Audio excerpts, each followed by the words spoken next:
नमस्कार। आकाशवाणी से प्रस्तुत है समाचार संध्या।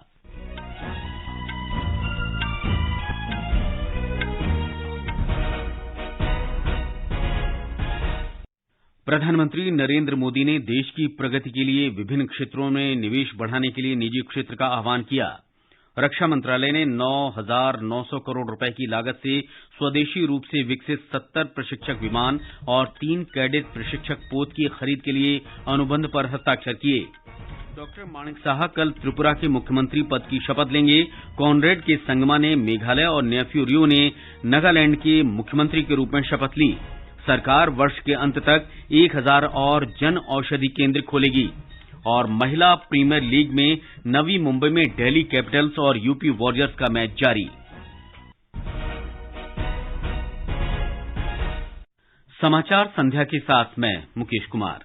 प्रधानमंत्री नरेंद्र मोदी ने कहा है कि वित्तीय समावेशन से जुड़ी नीतियों ने करोड़ों लोगों को औपचारिक वित्तीय प्रणाली का हिस्सा बना दिया है। विकास के अवसर सृजित करने के लिए वित्तीय सेवाओं की दक्षता बढ़ाना विषय पर बजट उपरांत वेबिनार को संबोधित करते हुए श्री मोदी ने कहा कि नागरिकों की आकांक्षाओं को पूरा करने के लिए 20 लाख करोड़ रुपए का मुद्रा लोन वितरित किया गया है। फाइनेंशियल इंक्लूजन से जुड़ी सरकार की नीतियों ने करोड़ों लोगों को फॉर्मल फाइनेंशियल सिस्टम का हिस्सा बना दिया। बिना बैंक गारंटी 20 लाख करोड़ रुपए से ज्यादा का मुद्रा लोन सरकार ने नौजवानों के सपने पूरे करने में सार्थक काम किया है। पीएम स्वनिधि योजना के माध्यम से 40 लाख से ज्यादा रेहड़ी पटरी वाले छोटे दुकानदारों को पहली बार बैंकों से मदद मिलनी संभव हुई है। प्रधानमंत्री ने कहा कि भारत 10-12 वर्ष पहले पतन के कगार पर था, लेकिन अब वैश्विक अर्थव्यवस्था का प्रमुख केंद्र बन गया है। आज भारत को वैश्विक अर्थव्यवस्था का ब्राइट स्पॉट कहा जा रहा है। भारत आज G20 की प्रेसिडेंसी का दायित्व भी उठा रहा है। 2021-22 में अब तक का सबसे ज्यादा FDI देश को प्राप्त हुआ है। इस निवेश का बड़ा हिस्सा मैन्युफैक्चरिंग सेक्टर में हुआ है। प्रधानमंत्री ने कहा कि देश में अब तक एक भरोसेमंद और मजबूत वित्तीय प्रणाली है, जो वैश्विक आपूर्ति श्रृंखला का एक महत्वपूर्ण हिस्सा बनती जा रही है। प्रधानमंत्री ने कहा कि भारत में भारी कर व्यवस्था की बात होती थी, लेकिन आज स्थिति बदल गई है। उन्होंने कहा कि कर दरों में कमी के बावजूद कर संग्रह बढ़ा है। प्रधानमंत्री ने खाद्य तेल में आत्मनिर्भरता और उच्च शिक्षा क्षेत्र को विश्वस्तरीय बनाने को कहा, ताकि भारत विदेशी मुद्रा की बचत कर सके। हायर एजुकेशन के नाम पर हर साल देश का हजारों करोड़ रुपए बाहर जाता है। क्या इसे भारत में ही एजुकेशन सेक्टर में निवेश करके कम नहीं किया जा सकता? एडिबल ऑयल मंगाने के लिए भी हम हजारों करोड़ रुपए बाहर भेजते हैं। क्या हम इस क्षेत्र में आत्मनिर्भर नहीं बन सकते हैं? ऐसे सभी सवालों का उत्तर आप जैसे अनुभवी फाइनेंशियल वर्ल्ड के लोग सटीक उत्तर दे सकते हैं, रास्ता सुझा सकते हैं। प्रधानमंत्री इस समय गुवाहाटी में असम सरकार के सभी मंत्रियों के साथ बैठक कर रहे हैं। इस बैठक में मुख्यमंत्री हिमंत बिस्व शर्मा सहित सभी मंत्रिमंडल के सदस्य भाग ले रहे हैं। बैठक में राज्य सरकार की विभिन्न कल्याणकारी गतिविधियों और योजनाओं के कार्यान्वयन की समीक्षा की जा रही है। प्रधानमंत्री आज रात गुवाहाटी में रहेंगे और कल अगरतला जाएंगे। ये समाचार हमारी वेबसाइट newsonair.com/hindi और हमारे mobile app news on AIR पर भी उपलब्ध हैं।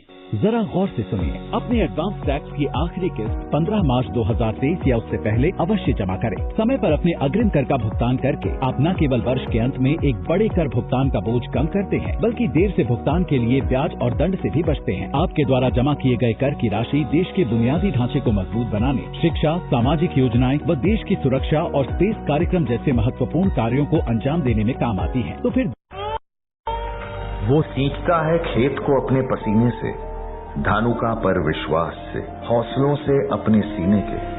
महज अन्नदाता कहने से काम नहीं बनता है। ऐ किसान, तुझे पूरे देश का प्रणाम तो बनता है। धानुका, इंडिया का प्रणाम हर किसान के नाम। समाचार संध्या में आपका फिर स्वागत है।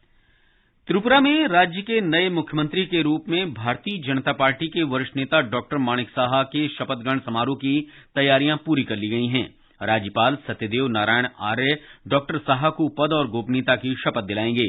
ये कार्यक्रम अगरतला के स्वामी विवेकानंद ग्राउंड में होगा। शपथ ग्रहण कार्यक्रम में प्रधानमंत्री नरेंद्र मोदी, गृहमंत्री अमित शाह, भाजपा प्रमुख जगत प्रकाश नड्डा, कई केंद्रीय मंत्री, पूर्वोत्तर राज्यों के मुख्यमंत्री और समाज के विभिन्न क्षेत्रों के लोग शामिल होंगे। प्रधानमंत्री ने नागालैंड के मुख्यमंत्री नेफ्यू रियो और उनके मंत्रिपरिषद को बधाई दी है। एक ट्वीट में प्रधानमंत्री ने विश्वास व्यक्त किया कि श्री रियो के नेतृत्व वाली सरकार नागालैंड में सुशासन को जारी रखते हुए लोगों की आकांक्षाओं को पूरा करेगी। एनडीपीपी के टीआर जेलियांग और भारतीय जनता पार्टी के वाई पैटन ने भी राज्य के उप मुख्यमंत्री के रूप में शपथ ली है। मेघालय में कॉनरेड संगमा ने लगातार दूसरी बार राज्य के मुख्यमंत्री पद की शपथ ली। प्रधानमंत्री नरेंद्र मोदी, गृहमंत्री अमित शाह और भाजपा अध्यक्ष जगत प्रकाश नड्डा भी इस समारोह में उपस्थित थे। दिल्ली में आम आदमी पार्टी विधायक आतिशी मार्लेना और सौरभ भारद्वाज दिल्ली सरकार में नए मंत्री बन गए हैं। मुख्यमंत्री अरविंद केजरीवाल की सिफारिश पर राष्ट्रपति द्रौपदी मुर्मू ने उन्हें मंत्री पद पर नियुक्ति की स्वीकृति दी। पूर्व मंत्री मनीष सिसोदिया और सत्येंद्र जैन के इस्तीफे के बाद दिल्ली सरकार की मंत्रिपरिषद में ये फेरबदल किया गया है। पूर्व उप मुख्यमंत्री मनीष सिसोदिया को आबकारी नीति घोटाला मामले में सीबीआई ने गिरफ्तार किया था। सत्येंद्र जैन धनशोधन मामले में तिहाड़ जेल में हैं। केंद्रीय अन्वेषण ब्यूरो सीबीआई ने नौकरी के बदले जमीन घोटाला मामले में पूर्व रेल मंत्री और राष्ट्रीय जनता दल प्रमुख लालू प्रसाद यादव से आज नई दिल्ली में पूछताछ की। इससे पहले सीबीआई ने कल बिहार की पूर्व मुख्यमंत्री राबड़ी देवी से पटना में उनके आवास पर पूछताछ की थी। ये मामला संयुक्त प्रगतिशील गठबंधन सरकार के शासनकाल के दौरान हुआ था, जब लालू प्रसाद रेल मंत्री थे। रक्षा मंत्रालय ने 70 HTT-40 प्रशिक्षक विमान और 3 कैडेट प्रशिक्षक पोत प्राप्त करने के लिए हिंदुस्तान एरोनॉटिक्स लिमिटेड और लार्सन एंड टूब्रो लिमिटेड के साथ समझौतों पर हस्ताक्षर किए हैं। नई दिल्ली में आज रक्षा मंत्री राजनाथ सिंह की उपस्थिति में इन समझौतों पर हस्ताक्षर किए गए। हिंदुस्तान एरोनॉटिक्स लिमिटेड के साथ किए गए समझौते के अनुसार 70 HTT-40 प्रशिक्षक विमान की खरीद पर 6,800 करोड़ रुपए की लागत आएगी। 3 कैडेट प्रशिक्षक पोत की खरीद पर 3,100 करोड़ रुपए से अधिक की लागत आएगी। भारतीय वायुसेना में प्रशिक्षक विमानों की कमी है। भारतीय नौसेना ने आईएनएस विशाखापट्टनम से सतह से हवा में मार करने वाली मध्यम दूरी की मिसाइल MRSAM का सफलतापूर्वक परीक्षण किया है। इसके साथ ही जहाज रोधी मिसाइलों को लक्षित करने की क्षमता प्रमाणित हुई है। प्रधानमंत्री नरेंद्र मोदी ने भारतीय जन औषधि परियोजना की उपलब्धियों पर प्रसन्नता व्यक्त की है। श्री मोदी ने एक ट्वीट में कहा कि इस योजना ने देश के करोड़ों लोगों के इलाज के खर्च की चिंता को दूर किया है और उनका जीवन आसान भी किया है। रसायन और उर्वरक मंत्री डॉक्टर मनसुख मंडाविया ने एक ट्वीट में कहा कि देश में 5वां जन औषधि दिवस मनाया जा रहा है। उन्होंने कहा कि इस योजना से देश के आम लोगों के जीवन पर सीधा सकारात्मक प्रभाव पड़ा है। आज देश में 9,000 से अधिक जन औषधि केंद्र चल रहे हैं। 10 सस्ती और क्वालिटी मेडिसिन मिल रही है। सस्ती कितनी सस्ती? आप सामान्य फार्मेसी पर जाएंगे और कोई कैंसर की मेडिसिन का प्रिस्क्रिप्शन डॉक्टर साहब ने दिया हो और आपको वहाँ कोई मेडिसिन 1,000 रुपीज में एक ट्रिप मिलेगी, तो आप जन औषधि केंद्र में जाएंगे, वहाँ 200 रुपया में भी मिल सकती है। आओ जन औषधि मित्र बने के रूप में आज जन औषधि दिवस मनाया गया। इस अवसर पर बड़ी संख्या में लोगों ने जेनेरिक दवाओं के उपयोग को बढ़ावा देने के लिए माई गव प्लेटफॉर्म पर डिजिटल माध्यम से जन औषधि शपथ ली।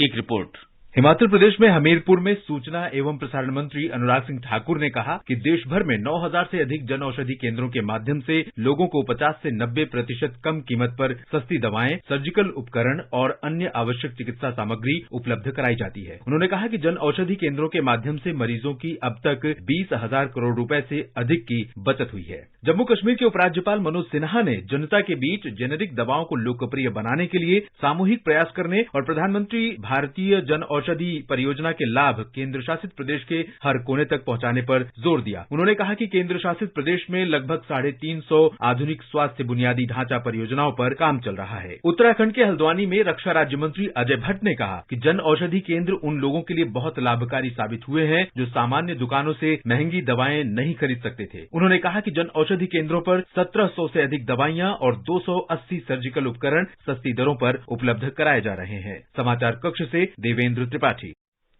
ये समाचार आकाशवाणी से प्रसारित किए जा रहे हैं। ताजा समाचार जानने के लिए आप हमारे Twitter handle @AIR News Hindi को फॉलो कर सकते हैं। ये आकाशवाणी है। नई दिल्ली में राष्ट्रीय फोटोग्राफी पुरस्कार समारोह में वरिष्ठ फोटो पत्रकार शिप्रा दास के साथ 13 अन्य फोटोग्राफर्स को विभिन्न वर्ग में राष्ट्रीय फोटोग्राफ पुरस्कार से सम्मानित किया गया।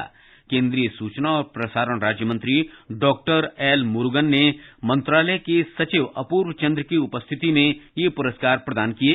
एक रिपोर्ट। फोटो पत्रकार शिप्रा दास को लाइफ टाइम अचीवमेंट अवार्ड से सम्मानित किया गया। पेशेवर फोटोग्राफर और शौकिया फोटोग्राफर प्रत्येक वर्ग में 6 फोटोग्राफरों को सम्मानित किया गया। इस वर्ष का व्यावसायिक फोटोग्राफी पुरस्कार शशि कुमार रामचंद्रन को और शौकिया फोटोग्राफी का पुरस्कार अरुण साहा को दिया गया। पुरस्कार वितरण के बाद राज्य मंत्री डॉक्टर एल मुरुगन ने कहा कि देश प्रधानमंत्री नरेंद्र मोदी के नेतृत्व में विकास कर रहा है और यह विश्व की तीव्र गति से बढ़ रही अर्थव्यवस्था है। उन्होंने कहा कि देश भर में भारत की अध्यक्षता में G20 की बैठकें हो रही हैं और भारत की विशाल सांस्कृतिक विरासत विश्व तक पहुंच रही है। डॉक्टर मुरुगन ने कहा कि देश के प्रतिभाशाली फोटोग्राफर इस विरासत को विश्व तक पहुंचाने में प्रमुख भूमिका निभा सकते हैं। धर्मेंद्र, आकाशवाणी समाचार, दिल्ली।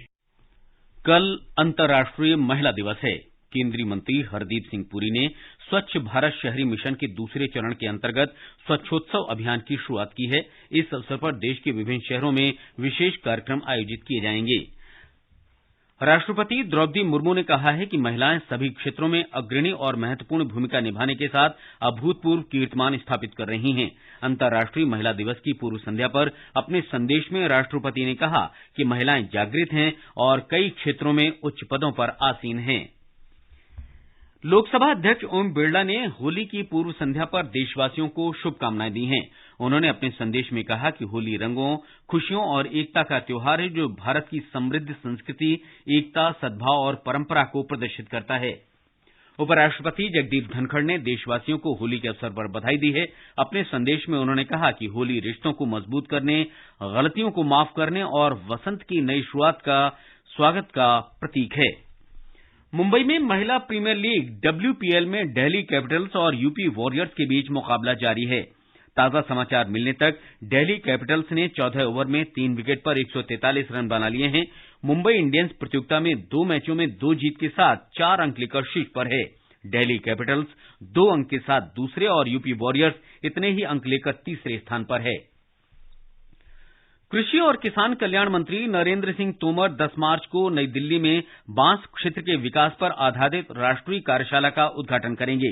इस अवसर पर उन्होंने कहा कि 9 मार्च को बांस प्रदर्शनी लगाई जाएगी जिसमें बांस से संबंधित उत्पादों का प्रदर्शन किया जाएगा। अंत में मुख्य समाचार एक बार फिर। प्रधानमंत्री नरेंद्र मोदी ने देश की प्रगति के लिए विभिन्न क्षेत्रों में निवेश बढ़ाने के लिए निजी क्षेत्र का आह्वान किया।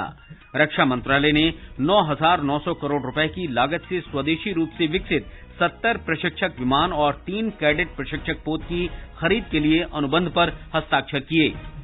डॉक्टर माणिक साहा कल त्रिपुरा के मुख्यमंत्री पद की शपथ लेंगे। कॉनरेड के संगमा ने मेघालय और नेफ्यू रियो ने नागालैंड के मुख्यमंत्री के रूप में शपथ ली। सरकार का वर्ष के अंत तक जन औषधि केंद्रों की संख्या 10,000 तक करने का लक्ष्य और महिला प्रीमियर लीग में नवी मुंबई में दिल्ली कैपिटल्स और यूपी वॉरियर्स का मैच जारी। इसके साथ ही समाचार संध्या का ये अंक समाप्त हुआ। नमस्कार।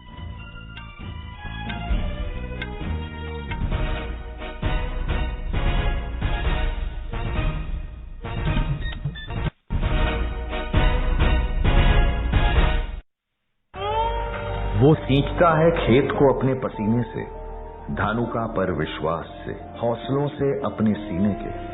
महज अन्नदाता कहने से काम नहीं बनता है। ऐ किसान, तुझे पूरे देश का प्रणाम तो बनता है। धानुका, इंडिया का प्रणाम हर किसान के नाम।